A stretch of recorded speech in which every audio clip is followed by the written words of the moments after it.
Now, you started making music, 2006? A little bit before, actually. But yeah, pretty much. We put out our first album in 2006, yeah. And you had the frequency had been... Sort of, right? About an album a year up until Evil Friends from 2013. And then this record's coming out this week. We got lazy. Yeah, what happened? Well, was there a change of direction? Was there a change of plan? There's always change of direction, and we generally have no plan. But we didn't stop the work ethic. We wrote several albums worth of material in that time. But we tried, going like Elvis Costello, Prince, Michael Jackson, how they would just write 100 songs and then pick the 10 best. Yeah. We tried to go that approach, and we wrote around 40 or 50 songs with 3 to 8 versions of each song, and with the intent of narrowing it down to the best 10. But we ended up we couldn't really stop writing. We always liked our best 10 was like the most recent 10, and then we just start another song like, oh man, I like that one better. And so and that's how it goes with writing. You're never finished. You just have to stop at some point. Yeah. And we're having a hard time doing that. And also, it was, we were up in Alaska hanging out. We had a pretty good dad talk with John's dad. We were hanging out, having beers, and he builds houses for a living, and he's just a hilarious guy. And like most dads do, they just really give it to you very simply. And he's asked what was taking so long. And he's like, don't you just go into a studio and bring your instruments, write some songs, and record them? And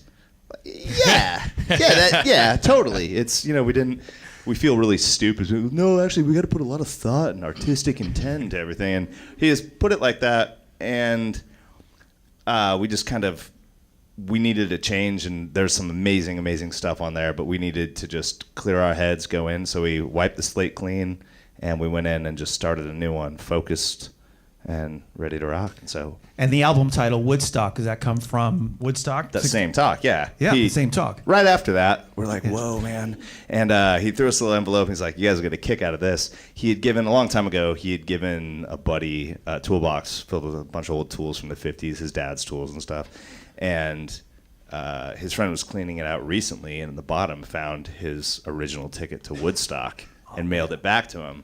And he went, and we had heard a few stories about it, but there's something about just seeing that and knowing what that festival and that whole movement meant to us, even a generation removed, and seeing obviously the similarities in the political and social climates of today. And so we kind of we felt like it just inspired us to go in and write something. We had something to say. Before, we had some really great songs, but it was kind of all over the place, and it wasn't really saying much, and it was kind of weird.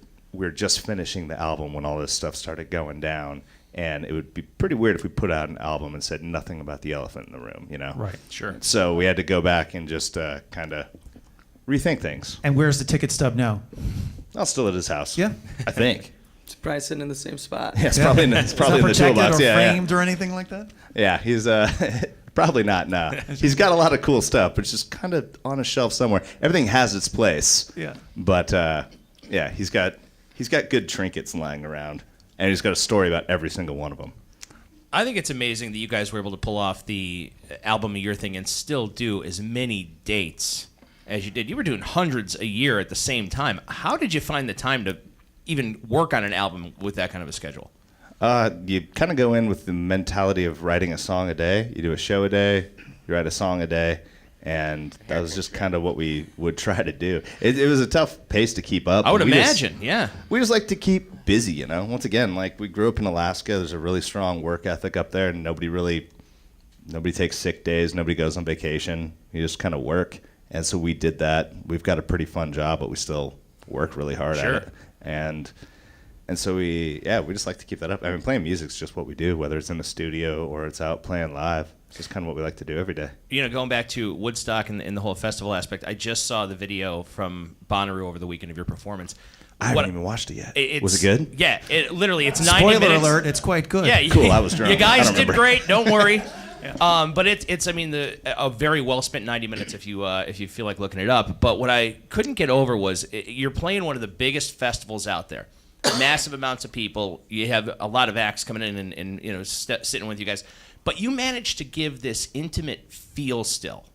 that I don't even know if it's something you're trying to do, but when you guys perform, watching that video, it's almost like I was watching you in the room here. Which I think is super impressive. Yeah, it's the same show. Hey. That's about right. Yeah, it's every single show we do, like, we have ideas of what we're going to do, but we improvise and like to jam, like a nice mix between jamming and writing songs. So every night is a little intimate because it's a little bit different that night than... Yeah, it totally sucks you right in. You feel like you're in the room watching it. So it was an amazing performance from over the weekend. And the covering of Oasis, too, that was just spectacular. Don't Look Back in Anger with, as you guys said, for the other Manchester, which I thought was just beautiful.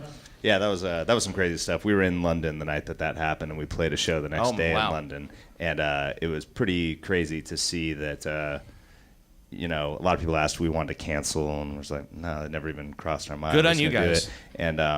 But I was excited to see that it was still packed, and I'm sure that must have been tough. There's a bunch of young kids in the audience. I'm sure it must have been tough for parents to send their kids to a show the day after something that happened. But you just can't be scared of that. It's got to be. We got to try to keep it, do what we can to keep it as safe as place as possible for everybody. Sure, but stopping, but not doing it is letting them win.